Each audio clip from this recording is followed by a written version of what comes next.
그리고 뭐 제가 또 이제 한 그 책에 이제 자주 나오는 내용은 전쟁하고 경제는 어떤 관계가 있을까?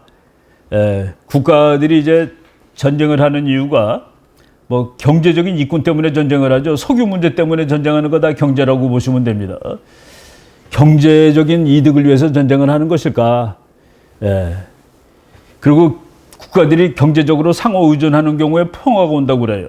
그래서 그 맨체스터 이론이라는 게 있는데, 맨체스터가 영국에서 산업이 제일 먼저 발전한 곳이죠. 산업혁명이 일어난 곳이 맨체스터인데, 그래서 맨체스터에서 이론이 나옵니다. 맨체스터 띠어리 해가지고, 맨체스터 띠어리는 한마디로 말하면 우리 장사합시다, 싸우지 말고. 국가들이 열심히 장사하면 평화가 온다라는 이론인데, 그것도 맞을까? 그래갖고 이제 역사를 쭉 보는 거죠.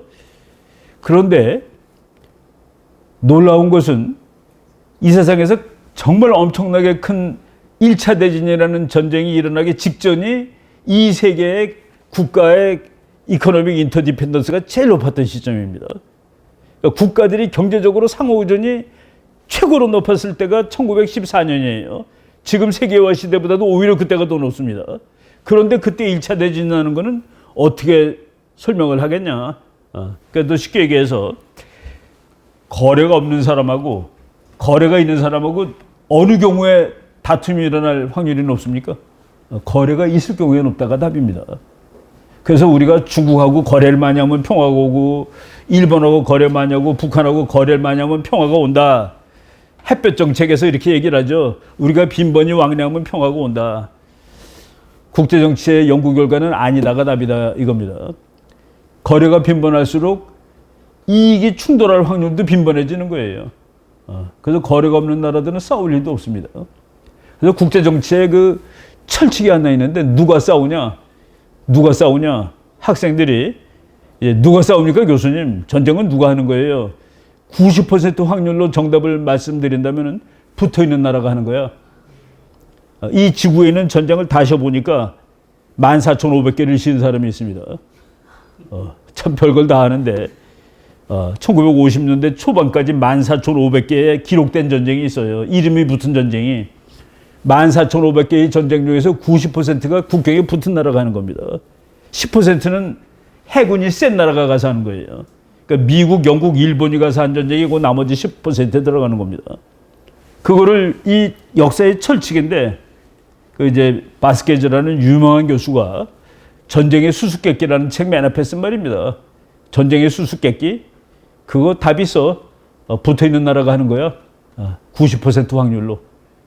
그러면은 우리나라가 국가안보 정책은 중국이 대상입니다. 붙어 있기 때문에. 근데 중국하고 잘 지내겠다고 얘기하는 거는, 이거는 역사의 원리를 위배하는 그런 발상입니다. 그리고 두 번째로 전쟁 가능성이 있는 나라는 가까운 일본입니다. 그래서 일본하고 중국이 우리나라 안보의 대상이죠. 북한은 물론이거든요. 북한이 없어진다 치면은 일본과 중국입니다. 우리는 멕시코랑 싸울 일은 결코 없습니다. 우리는 저쪽 칠레랑 싸울 일은 결코 0이에요. 그런데 우리가 중국하고 잘 지내겠다고 이러고 있어요. 우리가 미국하고 동맹을 해야 되는 거는 지정학에서 나오는 겁니다. 멀어서 걔네들은 우리나라 땅에 대한 야심이 없어요. No territorial interest. 중국은 우리나라 땅덩어리에 대해서 영토적인 이해가 있습니다. 뭐 요새 매일 시끄러운 거, 뭐 차이나타운, 그게 다 영토적인 이익이에요. 그래서 이 전쟁론을 공부하다 보면 그 원칙에 대해서 알게 됩니다. 두 번째 원칙, 전쟁은 누가 해요? 90% 확률은 붙어있는 나라. 나머지는 강대국 그러면 됩니다. 그건 다 강대국이 하는 거지. 지구전쟁에 뭐 한 90%는 아마 세계 7대 강국, 8대 강국에 들어가는 나라들이 했을 겁니다. 역사를 보면은 강대국이 언제든지 그렇게 많지 않아요. 그래서 그 어떤 국제정치학자는 그렇게 썼죠. 오늘날 우리가 알고 있는 국제정치학 이론은 궁극적으로 10나라의 행동을 무상한 것이다. 다 해봤자 10개밖에 안 됩니다. 지금 있는 강대국, 미국, 러시아, 중국, 독일, 일본, 프랑스, 지금 한 6, 7개 되죠. 그리고 옛날에 있었다가 없어진 강대국들, 오스트리아, 헝가리, 뭐 옛날에 폴란드가 아니라 또 포르투갈, 뭐 스페인, 다 해봤자 한 10개 됩니다. 그 10개가 어떻게 행동했냐가 전쟁 이론의 다다라고 이제 설명을 하죠. 뭐 이런 것들을 이제 제가 했는데, 제가 그 전쟁론 전책을 쓰면서 하나 그 염두에 두고서 썼던 거는 전쟁과 전략은 역설이다라는 사실입니다. 이거를 또 우리가 자꾸 착각을 하는 거예요. 그래서 국가안보 국제전략은 상식이 적용되지 않는 영역이다. 상식대로 하면 맞지가 않습니다. 왜 상식이 적용되지 않을까? 왜 역설이 맞을까? 파라독스가 맞을까? 그래서 제가 그 여기 인용한 건데 앞에 쓴 겁니다. 우리는 물건을 사용하기 위해 사지만 국가안보의 도구들인 군대와 무기는 사용하지 않기 위해 갖추는 것이다. 그래서 이 탱크가 현대자동차가 만드는 겁니다. 현대에서 만든 거예요. 그리고 이거는 미제를 사왔습니다. 지금 60대 사왔는데 얘는 한 대가 1,000억짜리입니다. 얘는 한 대가 80억 원입니다. 그 요거를 현대가 만들었으니까 현대의 대표적인 상품이 소나타인데 소나타 300대하고 저거 하고 왔습니다. 제가 왜 이렇게 얘기를 하냐면은 이 세상 어느 탱크도 그 나라 자동차 회사가 만드는 겁니다. 그래서 머리 좋은 사람 여기서 딱 나오죠. 야, 그 미국 무기 회사가 돈 벌려고 전쟁하는 거야. 현대가 무기 회사인가요? 크라이슬러가 무기 회사입니까? 벤츠가 무기 회사예요? 독일 탱크는 벤츠가 만들고 미국 탱크는 크라이슬러가 만들고 한국 탱크는 현대가 만듭니다. 전쟁 나면 현대가 돈 버나요? 전쟁 나면 현대 망할 거예요. 왜? 소나타를 못 파니까. 전쟁 때 누가 차를 새 거 사겠어요? 바로 이런 그 논리, 아주 심플한 논리가 무시당하고 있다는 그 얘기입니다. 이거는 평균 수명 40년으로 칩니다. 40년 후에 갖다 버릴 때, 근데 전쟁을 안 하고 버릴 때 고맙다라고 대답해야 되는 겁니다. 너 때문에 전쟁이 안 난 거야. 너는 네 기능을 다 했어, 100%. 근데 우리는 전쟁도 안 났는데 이거 80억짜리 샀다가 버리려니까 되게 억울하다. 그거는 마치 화재보험 들었는데 집에 불이 안 나서 집에 불 지르는 거랑 똑같은 짓입니다. 생명보험 들었는데 병원 갈 일이 없어갖고 화가 나. 그래서 우리가 그 인간 생활의 영역 중에서 국가안보의 영역은 마치 보험하고 제일 비슷할 거예요. 근데 이걸 자꾸 헷갈립니다. 평화는 중요하다. 그러나 상대방의 굴종함으로 유지되는 평화를 평화라고 볼 수 없다. 이것들은 안 쓰려고 싸우는 겁니다. 이걸 안 쓴다는 건 평화를 유지하는 겁니다. 그래서 이 무지막지하게 비싼 거, 더 비싼 거가 군함인데 얘는 한 대에 1조예요. 1조. 1조짜리 저거 쓰지 않고 몇십 년 들고 있다가 버리려고 사오는 겁니다. 저거를 자기 원래의 목적으로 사용하면 안 되는 거예요. 지금 우리나라 이거는 뭐 우리나라 이건 너무 비싸서 살 수 없는데 이거는 5조짜리 군함입니다. 5조 한 척에. 얘는 그 군함인데 스텔스예요. 그래서 이거는 평양 앞바다가도 북한이 와 있는지 모르는 군함입니다. 너무 비싸서 미국도 세 대밖에 못 만드는 이런 거. 그래서 그 전쟁과 평화를 우리가 공부를 하다 보면은 저걸 만들어야 되는 논리를 알게 됩니다. 저거는 그 경영의 논리가 아니에요. 우리가 이번에 KF-21이라는 무지막지하게 비싼 전투기를 만들었는데 경영학적으로 말하면 그 미국 거 사오면 되는데 왜 이렇게 힘들어서 고생하니? 이거는 경영학이 아니기 때문에 그걸 만들 이유가 있는 겁니다. 지금 그 배가 마음 놓고 갈 수 있는 파란색이에요. 이건 뭐 우리 이 책에는 그런 얘기는 안 써 있지만은 지금 금방 그 보여드린 이상하게 생긴 요 미국 구축함이 이 파란 데를 마음 놓고 다닐 수 있다 이겁니다. 여기 가서 아무 때나 쏘면은 이 나라들은 중국이나 북한은 적이 왔는지도 모르는 상태로 그러니까 저거는 싸우려고 만드는 게 아니라 적을 겁줘가지고 싸움할 의도를 아예 사전에 다 없애버리는 것이죠.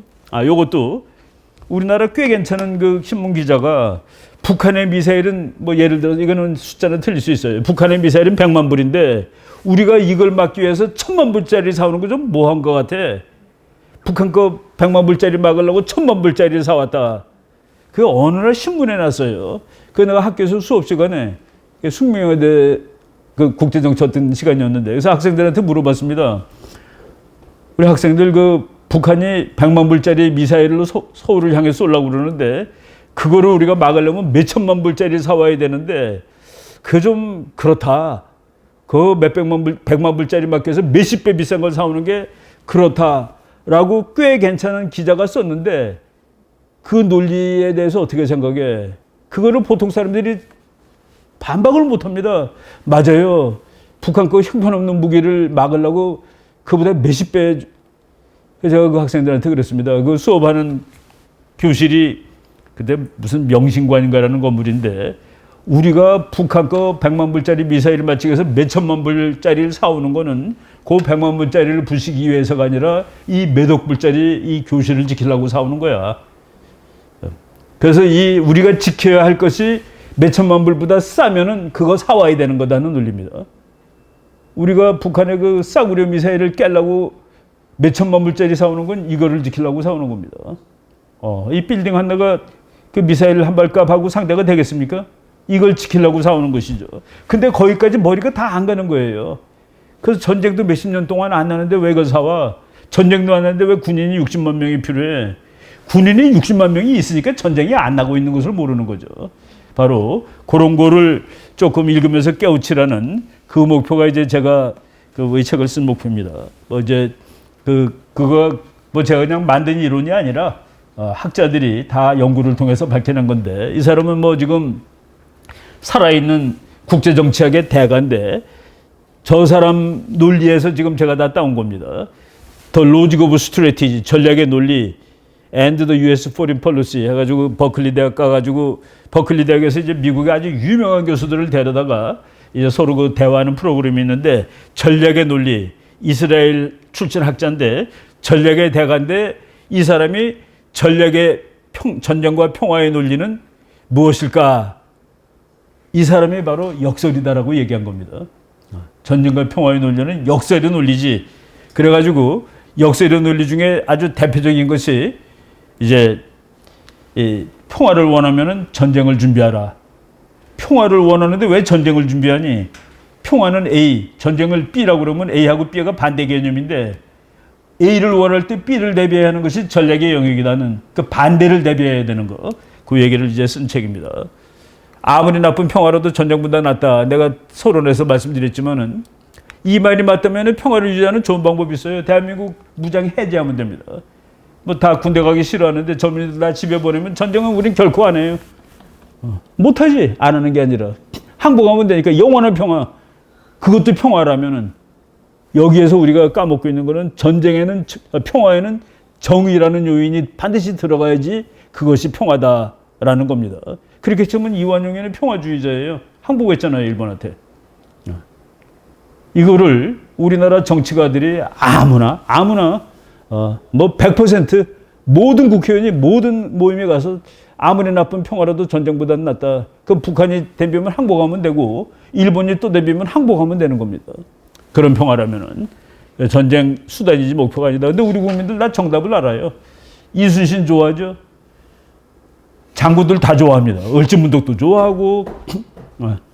근데 여학생들한테 실험해봤는데 그 이화여대 학생들한테 종이 꺼내라고 그래놓고 존경하는 장군 이름 이쪽에다 5명 쓰고 존경하는 정치가나 학자 이름 우리나라 역사에 나온 사람 쓰라고 그랬더니 장군 이름은 5명 다 써요. 학자 이름은 그냥 이을곡 쓰고 그러고 다 그냥 머뭇머뭇합니다. 그러니까 장군들이 나라를 지켰기 때문에 이순신, 계백장군 다 나옵니다.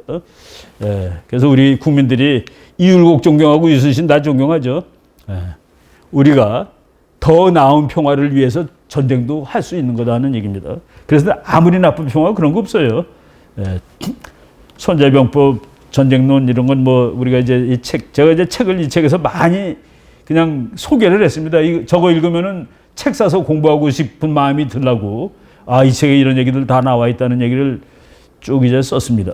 근데 하여간 전쟁이 정말 많아요. 이것도 이제 공격성에 관하여 이거 옛날에 이화여대 이화문고에서 다 번역되고 그렇더라고요. 보니까 아주 유명한 전쟁론 책인데 그리고 문명 이전에 전쟁이 있었느냐? 옛날엔 최근에도 그런 이론이 있었습니다. 인간이 문명이 생긴다면 이렇게 전쟁이 생긴 거야. 옛날에 우리가 문명이 없을 때는 평화롭게 살았는데 그렇지 않다라고 쓴 책입니다. 저기서 보면은 재미있는 예가 킬리라는 인류학자가 해고를 공부하다 보니까 그러니까 저 사람이 묘사한 겁니다. 원신이 누워서 나 살려줘 그러고 있는데 입에다가 대고 활을 쏜 것이 분명하다는 그 흉터 자국을 발견했어요. 이게 무슨 원시인이 평화롭다고 얘기할 수 있는 거야 라고 얘기해가지고 그동안의 다수설이 원시인은 평화롭다. 전쟁은 문명화된 인간이 발명한 것이다. 우리는 전쟁을 다시 까먹도록 노력하자. 이런 PC적인 주장입니다. 뭐 마가레트 미디 이런 사람들이 그렇게 썼어요. 우리 생물학적으로 우리는 전쟁하게 돼 있지 않다. 우린 평화를 사랑하는 동물이야. 전쟁은 발명한 거야. 그러니까 까먹을 수도 있어. 전쟁을 기억에서 지워버려. 라고 해가지고 그것이 다수설이었습니다. 그런데 War Before Civilization이라는 저 책에서는 그렇지 않다라고 이제 뭐 증거를 대면서 발표를 쭉 한 것이죠. 예. 뭐 쭉 이거 뭐 전쟁에 관해서 이제 이론들 막 쭉 설명을 했는데 제가 이거 뭐 1시간 만에 560페이지를 요약할 방법은 없고 뭐 이렇게 쭉 한번 요약을 했던 겁니다. 예. 지금 전쟁이 우리한테 얼마나 가까이 와 있는지만 하나 설명하고 이 강의를 마칠 텐데, 지금 미국의 대통령이 바뀌었는데 대통령이 바뀌었다고 그러면 미국하고 중국이 사이좋게 지낼 것이냐? 절대로 그렇지 않습니다. 지난번에 대통령 선거할 때 이 사람이 그 바이든의 부통령일 때 바이든의 그 특별보좌관 했던 사람이에요. 지금은 이제 바이든이 대통령 돼가지고 미국 국무장관이 된 앤토니 블링컨이라는 사람인데, 이 사람이 뭐라고 얘기를 했냐면 지난 4월 달에 하여간 선거하는 도중이에요. 그때 트럼프 대통령은 말만 세게 하지 중국에 대해서 타프하지 못해. 그래서 중국 사람은 트럼프가 대통령 되기를 바라고 있어. 우리가 대통령 되면 진짜로 세게 할 거야 라고 얘기를 했고, 이 사람이 지금 미국 국무장관을 하고 있는 겁니다. 그래서 미국과 중국의 싸움은 어떤 뭐 개인의 싸움이 아니라 그 구조가 싸우는 거예요. 미국은 세계 1등을 계속 유지해야 돼요. 아까 우리 선생님 말씀하셨듯이 브레튼 우주 체제로 미국은 세계 챔피언이 됐습니다. 챔피언이 됐기 때문에 유리한 게 너무나도 많은 거예요. 그거를 끝까지 지켜야 됩니다. 대통령이 누구든 관계없어요. 미국 국민이 또 그 지키기를 원하고, 그래서 대통령이 누가 되더라도, 그리고 중국은 그것을 뺏고 싶어하는 2등이 됐고, 그래서 이제 싸울 수밖에 없는, 여기서 이건 바로 이제 구조를 얘기하는 것이죠. 예. 요것도 우리나라 신문에 안 난 얘기인데, 제가 이렇게 쭉 이렇게 시사를 따라가다 보니까 저 배가 서해 바다를 들어갔습니다. 저 배가 뭡니까? 해안경비정입니다. 어느 나라? 미국의 해안경비정이 서해를 들어갔다? 그럼 미국이 중국한테 여기까지가 우리 앞바다야 라고 얘기하는 거나 똑같습니다. 여기까지가 우리 앞바다야. 너네가 한국 앞바다를 니네 앞바다처럼 막 그러는 모양인데 우리가 와서 지켜야 되겠어. 이게 서해 바다에 들어갔던, 이건 참 놀라운 얘기죠. 이런 일들이 지금 일어나고 있고. 그런데 중국은 얼마나 화가 나겠습니까? 미국이 몇천 킬로미터를 와가지고 자기 코앞에 와서, 그것도 그냥 군함도 아니고 해안경비정이 와서 지키겠다고 설치니, 저거는 뭐 우리가 다 시진핑이라면 완전히 피가 거꾸로 솟을 겁니다. 이런 놈들이 이게 있나 하고서. 근데 이런 일들이 있죠. 중국이 남진해가 전부 다 자기 바다입니다. 중국에 보기에. 그래갖고 거기 섬 같지 않은 섬에다가 이렇게 비행장을 다 만들어 놨습니다. 그래 놓고 이 섬을 이제 이게 인공섬이 된 것이죠. 그리고 인공섬에다가 영해를 선포했습니다. 영해라는 거가 12해리.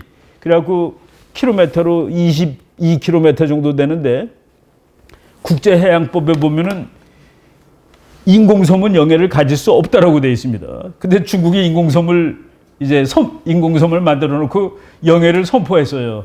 그런데 저게 아무리 국제법적으로 영해를 선포할 수 없다고 그래도 중국이 한번 선포하면 저 바다를 감히 지나다닐 용기가 있는 나라가 없습니다. 중국보다 약하다고 생각하는 한.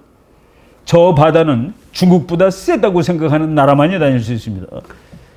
지금 중국이 여기가 우리가 영해라고 발표했는데 그 영해라는 곳을 이런 배들이 다니고 있습니다.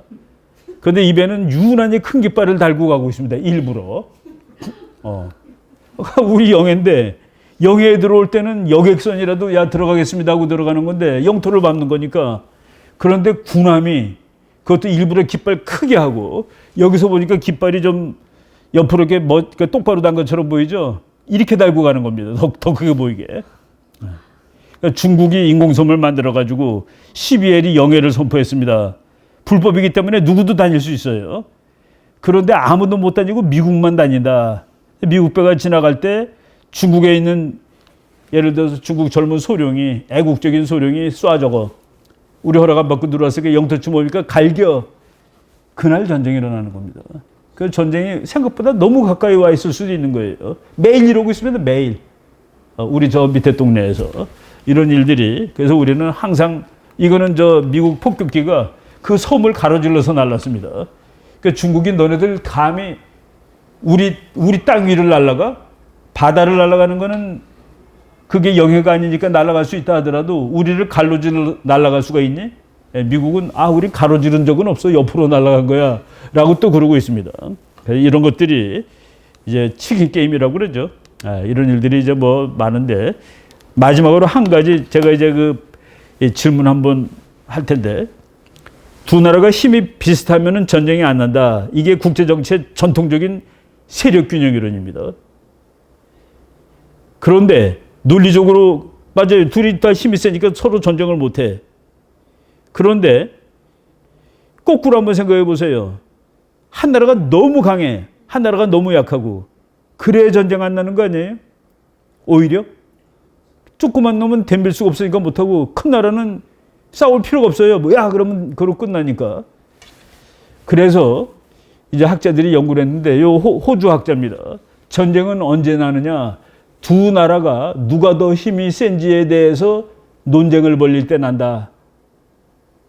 누가 더 센지 모를 때 전쟁 난다는 거예요. 왜? 전쟁은 화날 때 하는 거거든. 내가 화가 나는데 제가 너무 세 그러면 전쟁 못 하는 겁니다.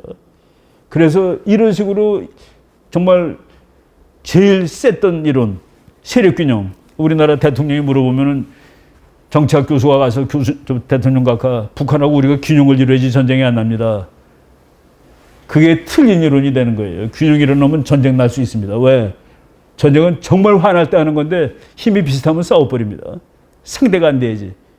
한반도에서 전쟁이 왜 아직까지 안 나고 있느냐. 어떤 사람은 많은 교수들이 남북한의 힘이 균형을 이뤄서 그래도 전쟁을 막고 있었습니다. 라고 얘기했는데 저는 이렇게 얘기를 했습니다. 한미 동맹의 힘이 북한을 압도해서 전쟁이 안 나고 있는 겁니다. 그래서 우리가 힘이 워낙 셌기 때문에 그래서 전쟁이 안 나고 있는 겁니다. 제가 이제 미국에서 공부하고 와서 국방대학원에서 세미나 하다 그렇게 얘기했더니 거기 있던 한참 선배 교수가 자네는 아주 특이하게 해석을 하는구만 세상 일을. 저는 지금도 그게 맞다고 봅니다. 그래서 한미동맹이 소중한 것이고 비슷하면 전쟁할 수 있어요. 왜? 2판 4판이다라고 북한이 생각하면 미군이 있기 때문에 2판 4판을 전쟁으로 못 끌어가는 겁니다.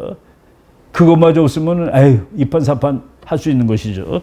그래서 요새는 전쟁을 막는 것을 옛날에는 네가 덤벼도 내가 이길 수 있어. 그것이 디펜스입니다. 내가 우리를 지킬 수가 있어. 근데 최근에 와서는 디펜스가 아니라 디터런스. 아예 덤비질 마라. 너가 덤비면 너 죽어. 그러니까 아예 덤비질 마. 요새 전쟁은 무기가 좋아서 그냥 싸우면 피해가 너무 세집니다. 다 부서져요. 우리가 북한하고 싸우면 이기는데 다 부서진 다음에 이기면 헛겁니다. 그래서 전쟁을 아예 못 일어나게 하는 거. 그래서 요새는 디펜스가 아니라 디터런스. 전쟁 억제가 더 중요한 개념이고, 아까 이제 밸런스라고 그랬는데, 우리가 이제 그 저울에다가 무게를 비슷한 걸로 하면 계속 흔들흔들합니다. 그래서 이게 스테이블하지 않아요. 그래서 인더 밸런스 그러면 위태롭다라는 뜻이 됩니다. 그런데 이쪽은 10kg짜리, 이쪽이 1kg짜리면 딱 해가지고 그냥 서서 움직이질 않죠. 이거는 균형은 깨졌지만 스테빌리티, 안정이 생긴 겁니다. 그래서 최근에 학자들은 국제 정치는 안정적인 게 더 좋아. 그래야지 전쟁이 안 나.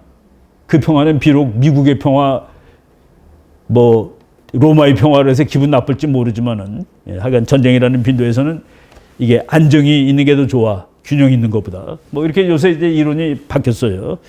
그런 것들을 제가 이제 쭉 썼는데, 뭐 그리고 국제 정치에 답은 없어요. 답은 없는데, 항상 그 국가 안보는 우리가 이제 전쟁을 공부하는 이유는 평화를 위해서 하는데, 패시미즘에 근거하는 것이 좋다 합니다. 비관론에 근거하는 것이 안전해요. 설마 저것들이 전쟁하겠어가 아니라 아마 전쟁할 것 같아 라고 대비하는 것이 더 낫다. 왜? 한번 나면은 끝나니까. 그래서 그 군인들을 가지고 있는 이유는 100년에 한 번 쓸지 모르기 때문에 갖고 있는 겁니다. 그래서 그런 논리들을 우리 국민들이 자꾸 좀 너무 그 상식적으로 생각하고 경영학적으로 생각하는데 그 생각을 좀 그렇게 하면 안 된다라는 그런 목적을 가지고 제가 그냥 뭐 한번 책을 써본 겁니다. 예, 뭐 일단 한 시간이 됐으니까 요약이 제대로 된지 모르겠습니다만은 요 정도 하고 그리고 뭐 질의응답 받도록 하겠습니다. 네. 네, 고맙습니다.